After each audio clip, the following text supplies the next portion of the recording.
Hello, I'm Roxanne Perez, and today I will present my Clil lesson plan that I have designed for 4th grade primary students. As a PYP librarian in an IB school, I have designed this unit to fit the transdisciplinary theme, where we are in place and time. And students will inquire about geography, landscapes, and this is a perfect unit that fits under information and literacy. Within these 4 sessions designed, there will be different objectives. For example, content objectives. Students will demonstrate an understanding of what an atlas is and how it works. Students will identify countries, cities, borders, and geographical landmarks, as well as design a travel brochure using acquired information. Regarding linguistic objectives, I've divided them into receptive objectives. Through reading and listening, students will identify key vocabulary and content. Productive, through writing and speaking, students will compare and contrast, summarize learned content. Key competencies within these activities: linguistic communication, digital competence, social and civic competence, learning and learn competence, and cultural awareness and expression. A brief summary of some of these activities: students will demonstrate an understanding of how to use an atlas through manipulative games in which they will search for information such as cities, countries, capitals, and landmarks. The first activity falls in place with Bloom's taxonomy, levels 1 and 2, which is remembering and understanding. Working their way up to level 2, understanding and applying, students will explore different materials and digital content to explore and locate assigned geographic locations, which they will then work their level up to applying new information to create a panorama pop-up book in small groups.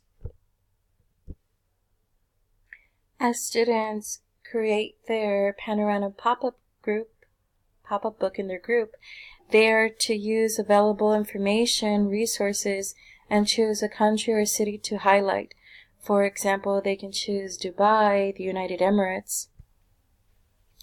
As the unit progresses and we work our way up to levels 4 and 5, analyzing and evaluating, students will explore travel writing using their closest environment, their school, where they will entice readers to pay a visit to their learning spaces. As this activity calls for students to justify or take a stance on why someone should visit their school, this would fall perfectly under Bloom's taxonomy under level 5, which is evaluate.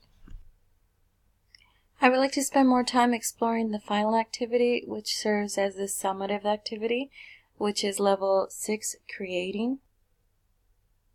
Using all the skills developed in this unit, which is understanding what an atlas is and being able to use it, writing, and destination promotion, students will plan individually an imaginary holiday. As this is a wrap-up to the unit, students will have to show what they learned, and they have to create an imaginary holiday itinerary. Using places nominated by their classmates, they will build some crazy and exciting holiday plans.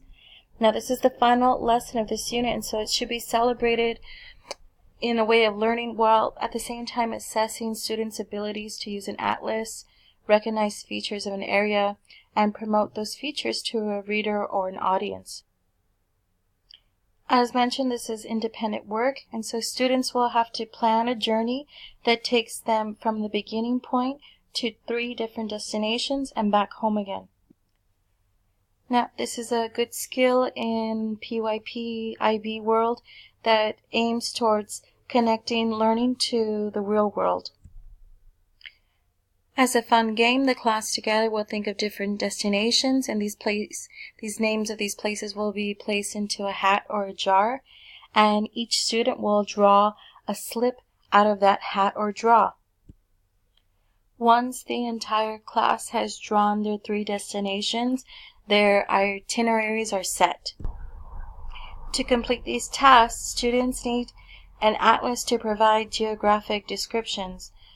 For example, if a student draws Stockholm, Sweden, then they could write the capital city of Sweden, a country in Northern Europe, or a country in Northern Europe bordering Norway, Finland, the North Sea, and the Baltic Sea.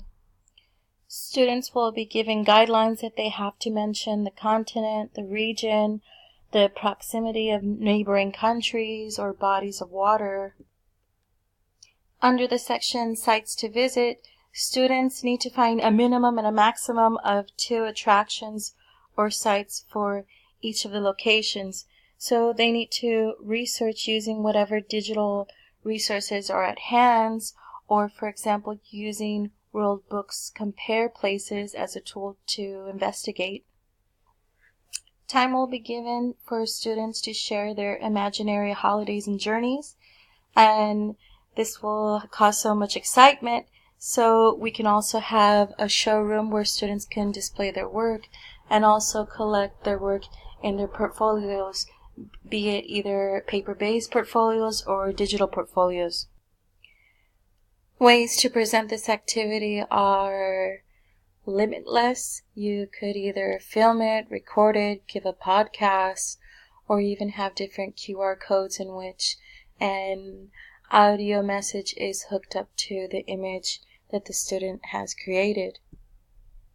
Ways to differentiate this activity. Although it's been told to look at different countries or states, perhaps some students who are not quite ready to explore other than their home country can only focus only on, for example, Spain or regional cities within the country that they are living in.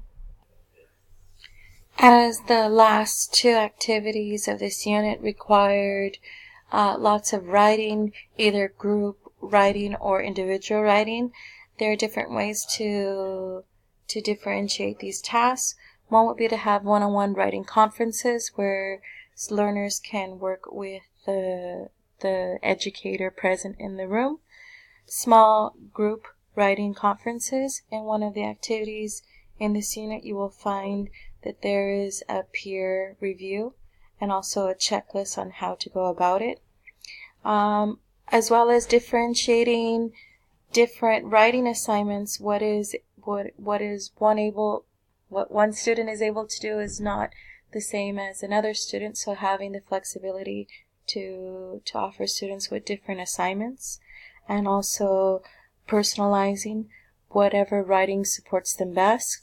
In regards to reading tasks, setting up different reading centers where there's different leveled readers that are comfortable for each learner, as well as having material that is able to be supported with audio so they can read along and listen, as well as visually see visual aids if needed, and allowing time for students to read independently so that they can process the information that is learned.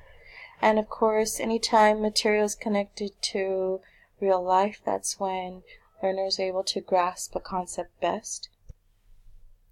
Regarding evaluation, lots of emphasis will be given on reflection and the use of their portfolio, as well as using rubrics that are both group and self-rubrics, so that students are able to assess themselves authentically and truthfully, and as well as give time to reflect on the learning process.